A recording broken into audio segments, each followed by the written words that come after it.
One of the most active off seasons, robust elite team rosters, and having two disc golf legends on the squad is the 2023 Discraft team, the greatest of all time. I'm Swiss Cheese with the Disc Golf World, and I will be covering the current Discraft roster and how they rank among other manufacturers, and ultimately where they fit in the all-time conversations. Jim Kenner did his best Steve Rogers impression and assembled what many considered the best team going into the season, and is argued by many to possibly be the greatest ever. The elite team is filled with top-end Hall of Fame players, elite top 5 talent, budding superstars, fan favorite breakout potential throwers. Combined, this team has 52 Elite Series wins, 37 total major wins, 4 USDGC wins, 4 USWDGC wins, and 12 World Championships. The excitement is certainly justified. Discraft went into the offseason already having one of the best rosters, having possibly the two greatest of all timers in both the MPO and FPO field in Paul McBeth and Paige Pierce, both signed through the 2023 season and beyond. Paul McBeth answered any remaining critics by winning his 6th World Championship and 6th PDGA Player of the Year award, and is currently number 2 in Ultiworld's composite world rankings and number 1 in all of our hearts. Paige won 2 majors on the season with the President's Cup and European Open, currently sits 2nd in the world rankings, and despite the debate, she also won her 6th PDGA Player of the Year award. Look, I think Tatar should have won it, and that's my opinion, but Paige had more points. We're going to move on. Along with those two great Discrafts, also had top 5 talents Missy Gannon and Chris Dickerson locked in for the 2023 season also. Arguably one of the most consistent disc golfers, Dickerson only finished the year with 3 top 10 Elite Series finishes, 5 top 5 Elite finishes, and the major win, is currently ranked 3rd in the composite rankings. Though some would say Missy had a down year after her breakout 2021 season, she still stacked a very impressive 2022 campaign. She won the Ledgestone Open, took 4th at the World Championships, and finished in the top 10 at all other majors she competed in. Also, she finished 3rd at the DGBT Championships and had 7 top 5 and 2 top 10 performances at Elite Series events, and is currently ranked 5th in the composite rankings. But yeah, she definitely had a down year. The other 2 remaining players signed through the 2023 season were player captain Paul Ulibarri and Adam Hammes. Uli, easily one of the most recognized disc golf personalities and ever so the willing spokesman for any suitor, is one part of the Joe Mez hosts. Uli had an injury-plagued 2022 season where his best finish was a 15th place at the MVP Open. The last remaining player on the roster was Adam Hammes. Hammes had a 2022 campaign that did not meet his or his fans' expectations. Hammes had some very poor performances throughout the season, but did still have 4 top 10 finishes to go along with 2 top 5 finishes in Elite Series events.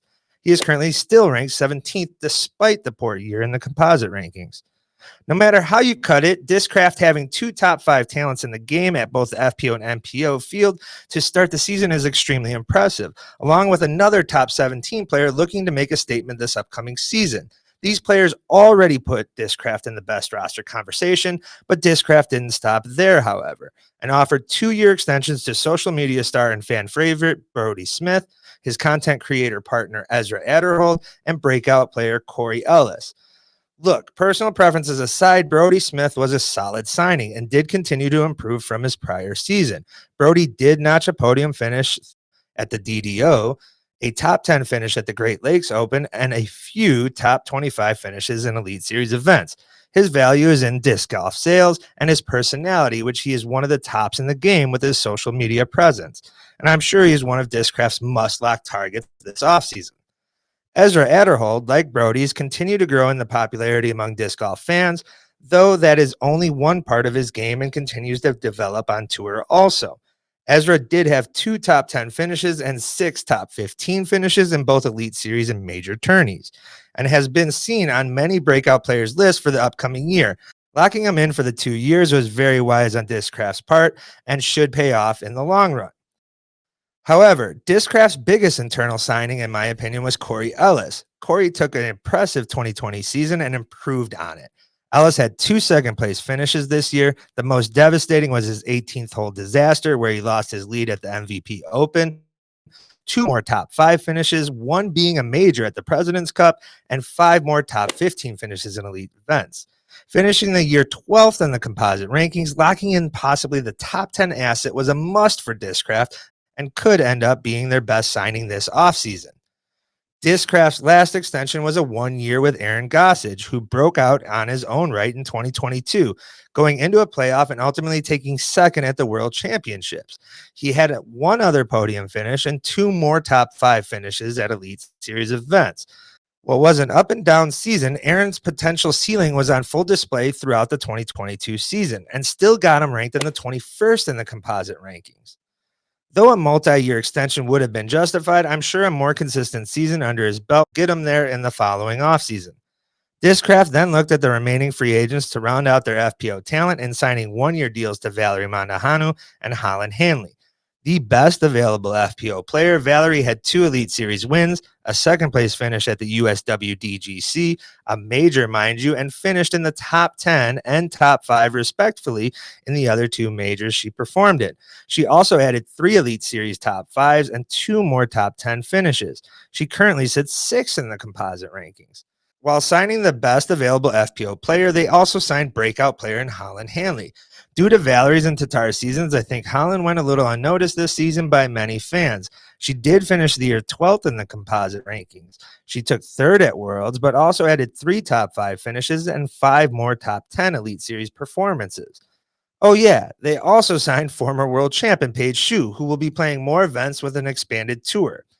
All of these signings were superb and gives them an elite FPO squad. Though I give the slight edge to Innova due to its depth, Discraft has the possibility in having the most wins for the season by any manufacturer in the FPO field.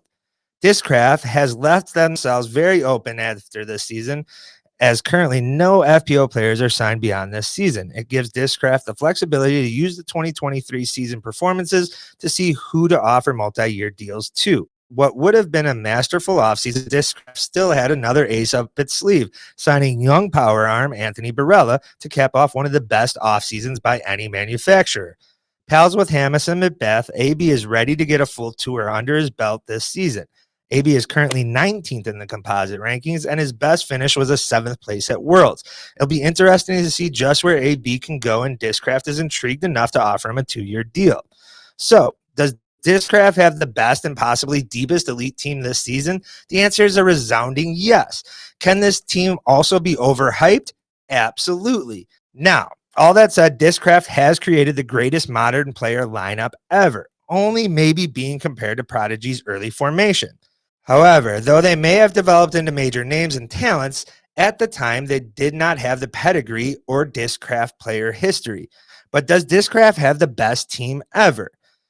Let me remind you of the 2007 Innova roster. Going into this season, Innova had 4 of the top 5 MPO talents in Barry Schultz, Ken Climo, Steve Rico, and Avery Jenkins, only to have just as stacked FPO lineup in Des Redding, Juliana Corver, and Valerie Jenkins.